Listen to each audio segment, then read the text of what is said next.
Hello and welcome everyone. तो आज हम कुछ क्वेश्चन डिस्कस करेंगे एमपीपीएससी एई जो आपका नेक्स्ट मंथ होने वाला है उसके लिए। और ये क्वेश्चन काफ़ी इंपॉर्टेंट होने वाले हैं आपके एग्जाम के लिए। तो चलिए शुरू करते हैं। पहला क्वेश्चन है, ये इंजीनियरिंग इकोनॉमी का पार्ट है, कंस्ट्रक्शन प्लानिंग एंड मैनेजमेंट से लिया है क्वेश्चन। और स्ट्रेट लाइन मेथड के ऊपर बेस्ड है, जो कि डेप्रिसिएशन को निकालने का मेथड है। वन ऑफ द मेथड है, और भी मेथड्स हैं। और जो सबसे ज़्यादा उम्मीद होती है क्वेश्चन आने की, वो इसी मेथड से होती है। और एमपीपीएससी ने लगातार 2 बार इससे क्वेश्चन पूछा भी हुआ है। ये अपने आप में इंपॉर्टेंट हो जाता है। और इससे रिलेटेड कुछ कॉन्सेप्ट है वो भी। तो क्वेश्चन तो सिंपल है, इसमें कुछ भी नहीं करना है।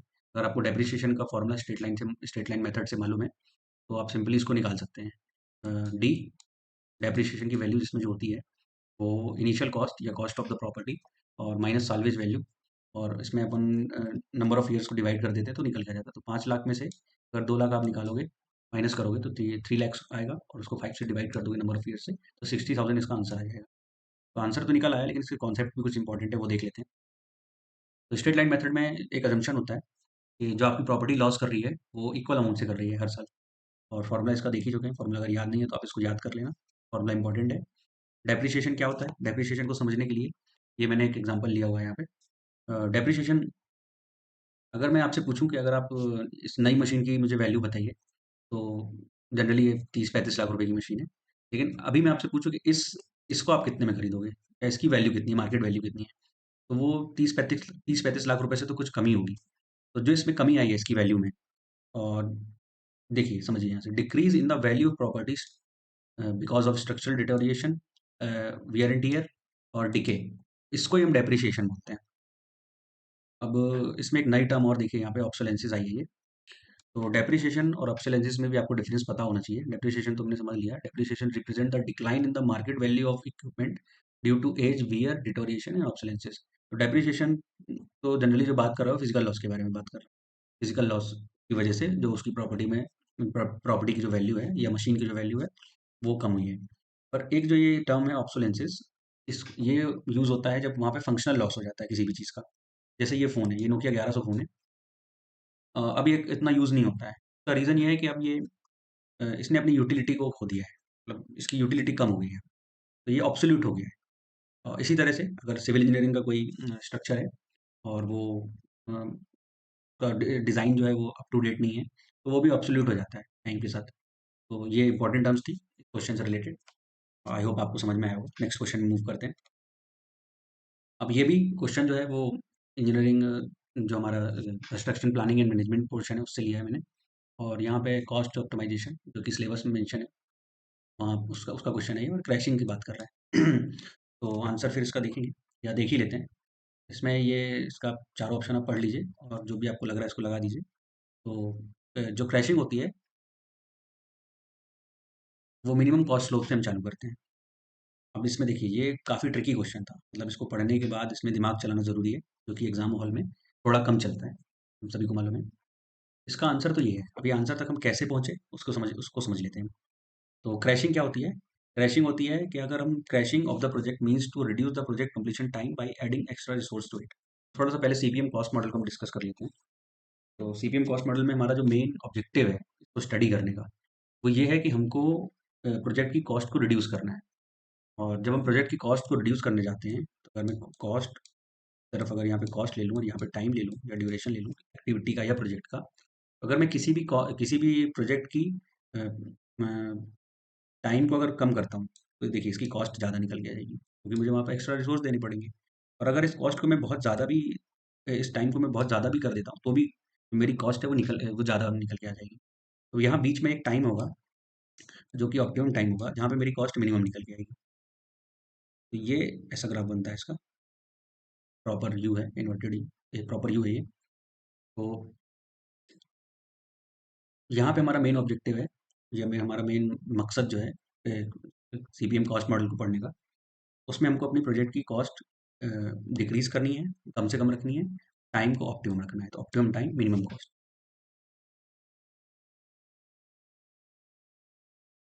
अब इसको कॉस्ट लोग को समझना जरूरी है यहाँ पे। और इसका एक प्रोसीजर होता है क्रैशिंग का, इसमें हम सबसे पहले नेटवर्क को ड्रॉ करते हैं, वहाँ पे क्रिटिकल एक्टिविटीज़ जो है, क्रिटिकल पाथ है, उसको मेंशन करते हैं, इंडिकेट करते हैं। और जिस भी एक्टिविटी का कॉस्ट स्लोप मिनिमम निकल के आता है, वहाँ से हम क्रैशिंग को स्टार्ट करते हैं। और तब तक क्रैशिंग करते हैं कि जब तक कि स्कोप रहता है उसका क्रैशिंग का, जब तक कि क्रैशिंग का पूरा स्कोप खत्म नहीं हो जाए।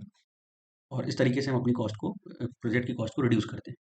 तो कॉस्ट स्लोप सबसे इंपॉर्टेंट टर्म है यहाँ पे जो, देखिए, अगर मैं इसमें टाइम इधर वाई एक्सिस में टाइम ले रहा हूँ और वाई एक्सिस में कॉस्ट को ले रहा हूँ, तो अगर मैं नॉर्मल टाइम पे अपना कोई भी प्रोजेक्ट कंप्लीट कर रहा हूँ तो उसकी कॉस्ट नॉर्मल निकल के आएगी।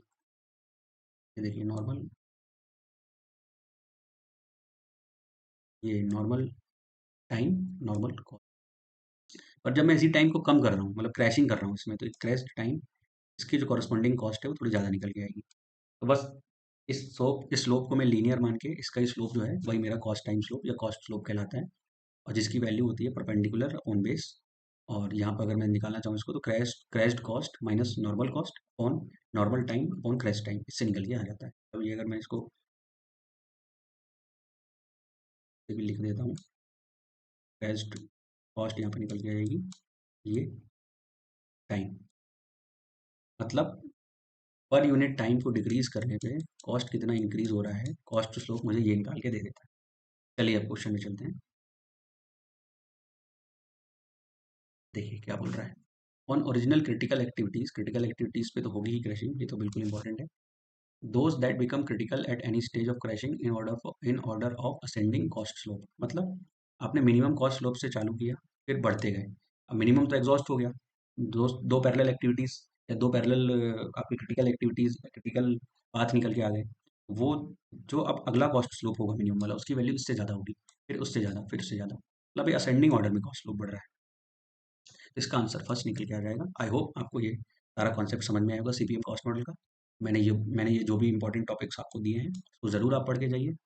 का रीज़न ये है, और इस टॉपिक को रखने का रीज़न ही यही है कि ये काफ़ी स्कोरिंग टॉपिक है, आपको आराम से 5-6 क्वेश्चन इस टॉपिक से मिल जाते हैं।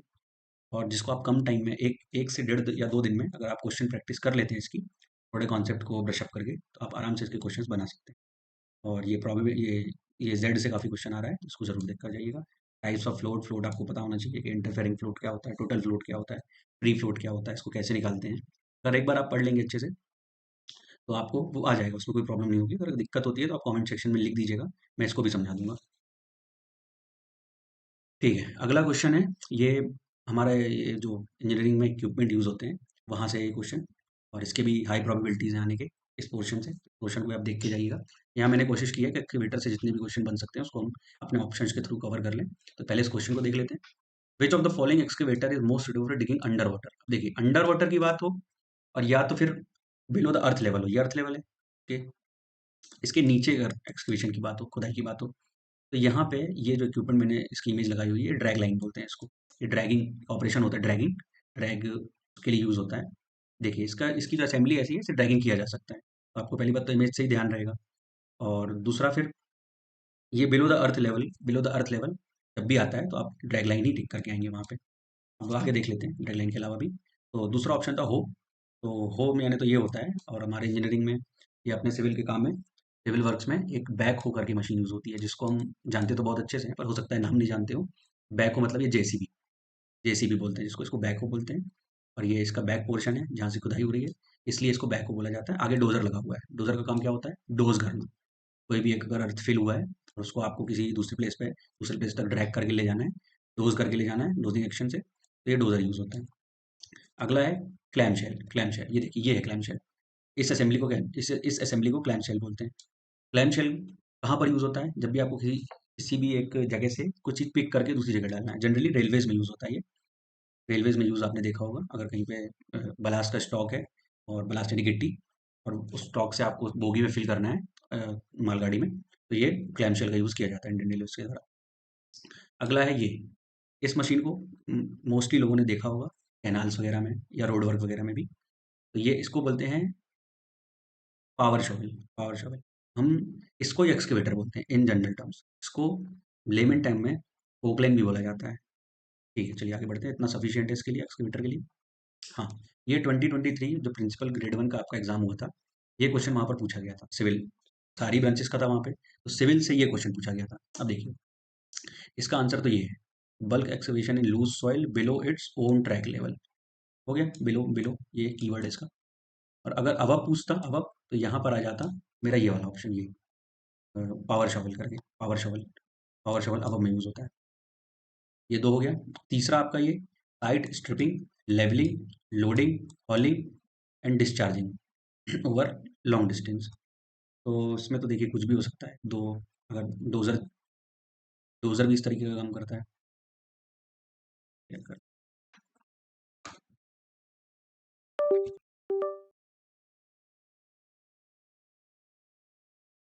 हम्म, इसका मैं थोड़ा डाउटफुल हूँ, मुझे कहीं मिला नहीं। अगर आपको मिलता है तो आप कमेंट सेक्शन में इसका आंसर बताइएगा। और कॉम्पैक्शन के लिए तो रोलर यूज़ होता है, जो रोड रोलर होता है वो यूज़ होता है। वो भी मल्टीपल टाइप्स के होते हैं। वाइब्रेटरी रोलर रोलर भी होता है, और सिंपल रोलर भी होता है, और न्यूमेटिक रोलर भी होता है।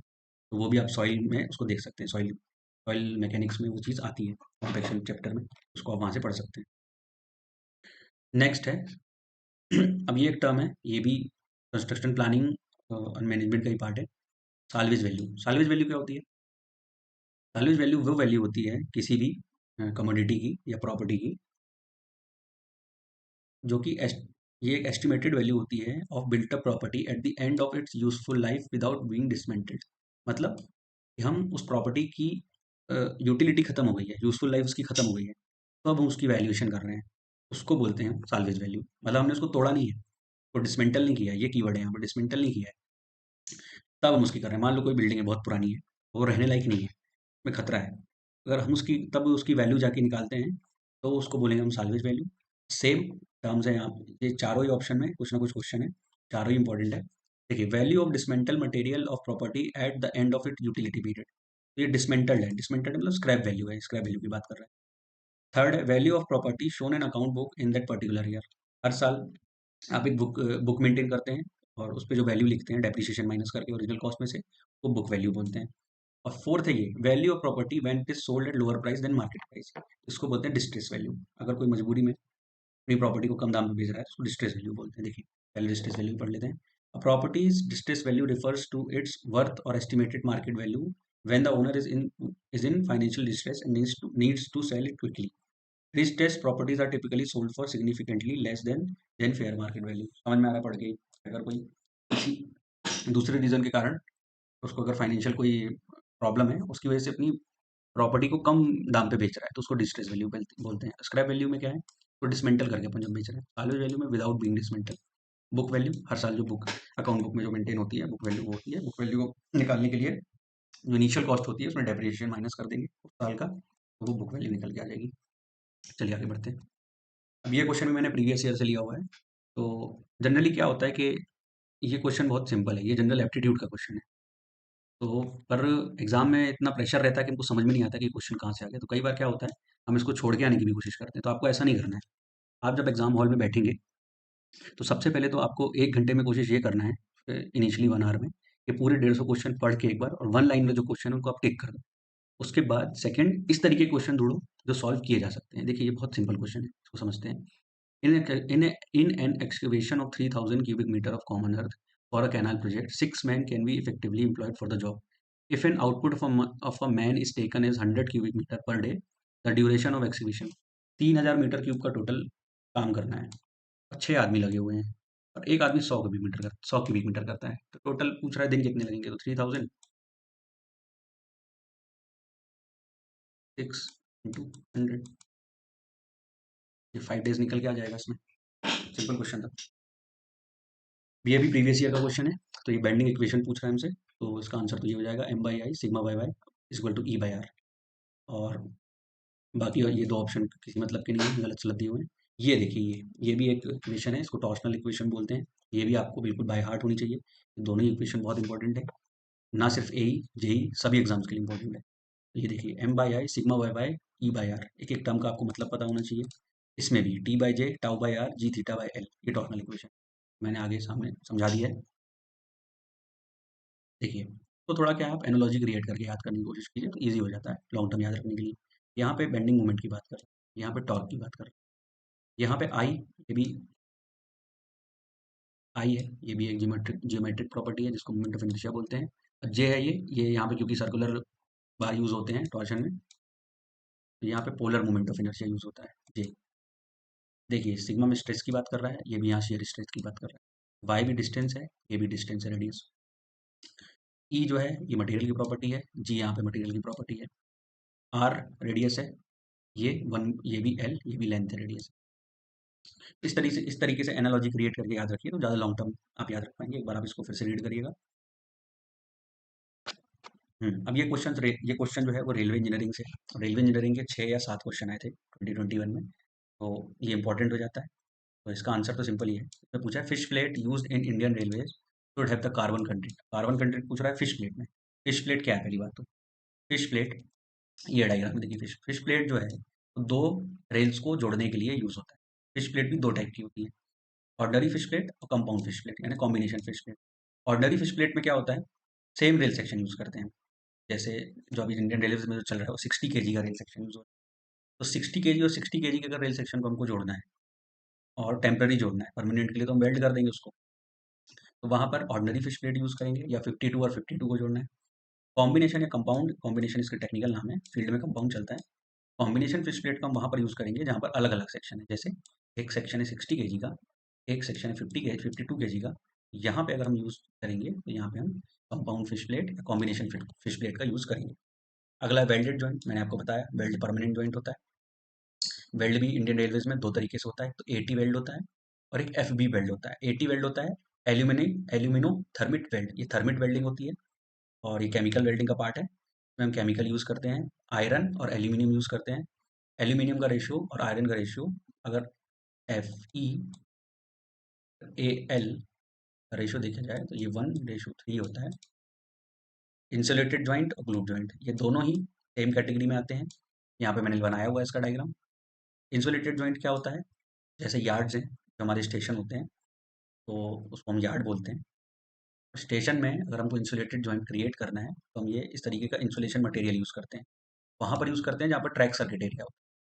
ट्रैक सर्किट एरिया क्या होता है, तो ये सिग्नलिंग के लिए या ट्रेन के ऑपरेशन के लिए एक लिमिटेड जो टेरिटरी होती है उसको ट्रैक सर्किट के, तो सर्किट के थ्रू जोड़ दिया जाता है, जिससे कि जो ट्रेन का ऑपरेशन है उसको ईजिली किया जा सके।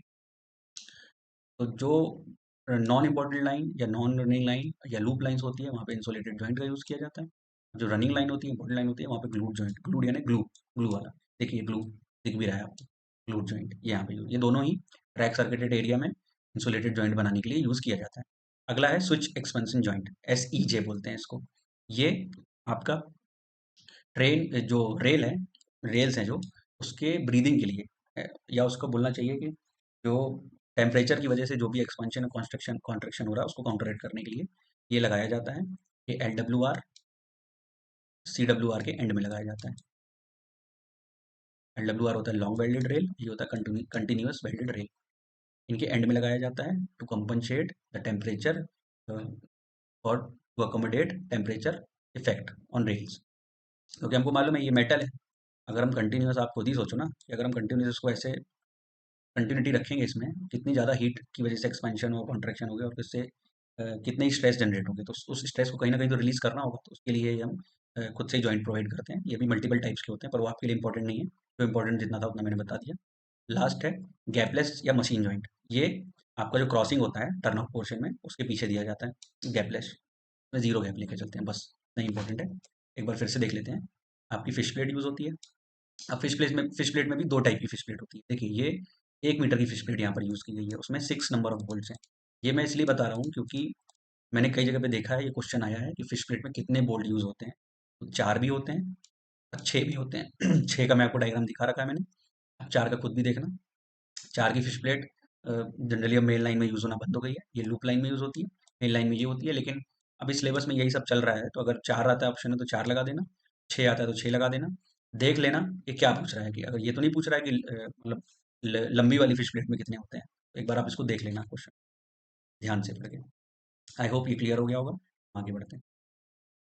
देखिए मैंने फिश प्लेट का ही पूरा डिस्क्रिप्शन आपको दे दिया है, इसको एक बार आप पढ़ लेना। हमारे काम की चीज़ हमारे क्वेश्चन में ये पूछा गया था।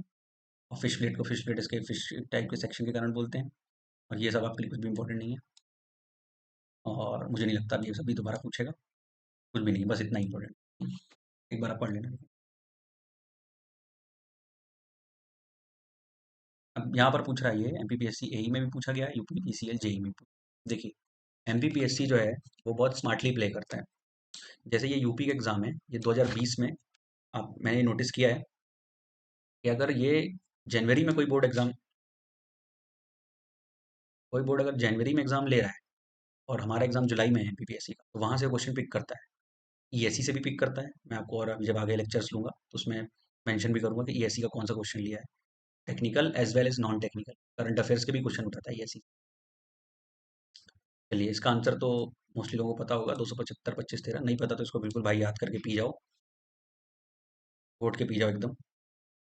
इंपॉर्टेंट है। मैंने अभी तो देखिए वुडन स्लीपर्स कहीं भी यूज़ नहीं होते हैं, जनरली कॉन्क्रीट स्लीपर ही यूज़ होते हैं। और मैंने आपको उसकी डिटेल दे दी है। देखिए रेल जो हमारे यहाँ इंडियन रेलवेज में यूज़ हो रही है, वो दो तरीके की रेल यूज़ हो रही है, मतलब दो सेक्शन है। एक तो 52 kg का सेक्शन है, एक 60 kg का सेक्शन। ये भी इंपॉर्टेंट है आपके लिए। 52 और 60 पूछ सकता है भाई। 52 की लेंथ होती है ऑलमोस्ट 12 मीटर होती है, 60 kg की 13 मीटर होती है। ये भी आपसे एमपीपीएससी में लास्ट ईयर पूछा था, क्वेश्चन आपका ये भी हो गया। 60 kg की जो रेल होती है उसकी लेंथ 13 मीटर होती है। ये जो मोनो ब्लॉक कंक्रीट स्लीपर है, इसका ये यूज़ होता है जनरल। इसका मैंने आपको सारा डिस्क्रिप्शन दे दिया है, पढ़ लीजिएगा आप। इसकी लेंथ उतनी है जितनी इसकी है, लेंथ में कोई भी चेंज नहीं है। वेट वेट आपके लिए इंपॉर्टेंट नहीं है सब। बस इतना ही था, लेंथ इंपॉर्टेंट है, एक बार आप पढ़ लेना इसका। 52 ये भी बिल्कुल कुछ भी इंपॉर्टेंट नहीं है। हाँ देखिए, ये टाइप्स ऑफ स्लीपर देखिए क्या क्या होते हैं। वुडन स्लीपर होते हैं, कास्ट आयरन स्लीपर होते हैं, स्टील ट्रफ स्लीपर होते हैं, कंक्रीट स्लीपर होते हैं। अभी कंक्रीट स्लीपर यूज़ हो रहा है, ये भी कहीं कहीं यूज़ होते हैं, पर अभी उतने ज़्यादा यूज़ नहीं हो रहे हैं। सबसे ज़्यादा यूज़ हो रहा है कंक्रीट स्लीपर। और कंक्रीट स्लीपर में भी mono block pre stress concrete. ये मोनो ब्लॉक आप छोड़ो, ये प्री स्ट्रेस कंक्रीट जो यूज़ हो रहा है वो सबसे इंपॉर्टेंट है। ये पीएससी मतलब क्या बोलते हैं, प्री स्ट्रेस्ड है।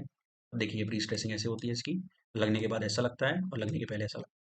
ये आपने भी देखा होगा कि ये यूज़ हो रहा है। बाकी कुछ भी, ट्विन ब्लॉक तो स्टेशन में यूज़ होता है, मोनो ब्लॉक ये कुछ भी इंपॉर्टेंट नहीं है। और स्लीपर्स ये बता रहा है कि वुडन कास्ट और स्टील ट्रफ स्लीपर कहाँ यूज़ होते हैं, तो वो भी अगली स्लाइड में मैंने दिखाया हुआ है।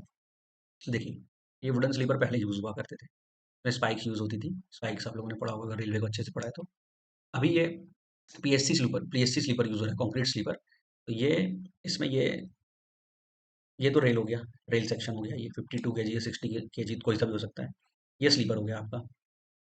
ये रेल और स्लीपर के बीच में ये ब्लैक कलर का रबड़ पैड, रबड़ रबड़ यूज़ होता है, जो शॉक होता है उसको एब्जॉर्ब करने के लिए। और ये रेल और स्लीपर जिससे जुड़े हुए होते हैं या जिसके थ्रू कनेक्ट होते हैं, ये आपकी फास्टनिंग होती है ना। टेक्निकल टर्म्स में इसको फास्टनिंग बोलते हैं। और अभी जो फास्टनिंग यूज़ हो रही है वो ईआरसी यूज़ हो रही है, इलास्टिक रेल क्लिप। ईआरसी हो सकता है फुल फॉर्म पूछ ले आपसे। और ये क्या हो रहा है देखिए, जब भी इस पे इसके ऊपर रेल चल रही है तो वो पॉइंट लोड दे रही है।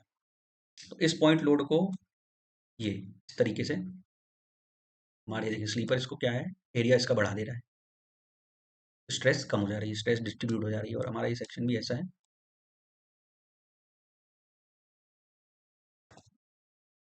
ये rail, fastening, rubber pad, sleeper, ballast. Ballast के बाहर जो इसके कंधे हैं ये शोल्डर कहलाते हैं, रोड में भी शोल्डर ही बोलते हैं इसको। और ये स्टील स्लीपर कहाँ पर यूज़ हो रहा है, ये ब्रिजेस वगैरह में हैं, अभी भी हो रहा है ये। एच बीम स्लीपर यूज़ होता है। एच शेप की बीम होती है, उसको यूज़ करते हैं। तो नाइन्थ क्वेश्चन है, फ्लेक्सुरल स्टिफनेस की बात की है। फ्लेक्सुरल स्टिफनेस सभी को पता होगी, EI/L। और ये देखिए मैंने सारे ऑप्शन में कुछ ना कुछ रखा है यहाँ पे। तो ये हमारी एक्सियल स्टिफनेस है, और ये दोनों ये टॉर्सनल स्टिफनेस है। तो ध्यान रखिएगा। अब ये कहाँ से निकल के आती है, तो स्टिफनेस को पढ़ने से पहले हमको रिजिडिटी पता होना चाहिए। तो रिजिडिटी क्या होती है? देखिए सिंपल सी बात है, स्टिफनेस और रिजिडिटी मोर और लेस सेम चीज़ को ही बता रही होती है, रिफ्लेक्ट कर रही होती है। ये हमको ये बताता है, ये स्टिफनेस या रिजिडिटी एक, पहली बात तो ये ज्योमेट्रिक प्रॉपर्टी और मटेरियल की प्रॉपर्टी का देखिए आप कॉम्बिनेशन है। तो ज्योमेट्रिक यानी एरिया का भी यूज़ हो रहा है, ई का भी यूज़ हो रहा है। यहाँ पे भी ई और आई, ये इसकी मटेरियल की प्रॉपर्टी है, और ये आई ज्योमेट्रिकल प्रॉपर्टी। सेम यहाँ पर भी वही केस है। जी जे में भी सेम केस है, सेम केस है। रिजिडिटी की बात कर रहा हूँ मैं। और रिजिडिटी किसी भी मटेरियल की हमको ये बताती है कि वो कितना डिफॉर्मेशन शो करेगा। अगर रिजिडिटी ज़्यादा है तो डिफॉर्मेशन कम रहेगा, और रिजिडिटी कम है तो डिफॉर्मेशन ज़्यादा रहेगा। अब ये एक्सियल अगर रिजिडिटी की बात में करता हूँ, तो हमको डिफ्लेक्शन मालूम है क्या होता है, PL/AE। ये एक्सियल डिफॉर्मेशन है। अगर मैं इस डेल्टा को यहाँ नीचे ले जाऊँ और AE की बात करूँ, तो PL/डेल्टा, it is the load required to produce unit deformation, load required to produce unit deformation for unit length. Simple है ये। इसके बाद स्टिफनेस क्या होती है, इसी रिजिडिटी को हम अगर इसकी लेंथ से डिवाइड कर दें तो हमको स्टिफनेस निकल के आ जाती है। ये तो कहानी रही एक्सियल एक्सियल लोड के बारे में। फ्लेक्सुरल यानी बेंडिंग की अगर बात करें, flexural rigidity is a measure of resistance of a beam to bending. That is the larger the flexural rigidity the smaller the curvature for given bending moment. ठीक है, इसमें भी कोई दिक्कत नहीं है। फ्लेक्सुरल रिजिडिटी जितनी ज़्यादा होगी, बेंडिंग उतनी कम होगी। स्टिफनेस क्या हो जाएगा? Rigidity per unit length same. Torsional rigidity is defined as the torque required to produce the twist of 1 radian per unit length of the shaft. Torsional rigidity is the torque required to produce unit twist. ये देखिए, twist 1 radian का पर unit length में। अब ये सारी कहानी आपकी निकल के आती है इसमें। जो ये एक्सियल रिजिडिटी तो यहाँ से ही खत्म हो जाएगी, इतना सफिशिएंट है। ये फ्लेक्सुरल और टॉर्सनल रिजिडिटी के लिए आपको ये पता होनी चाहिए, बेंडिंग इक्वेशन और ये torsional equation. M by I equal to sigma by Y E by R. तो मेरे को ई आई निकालना है। E I equal to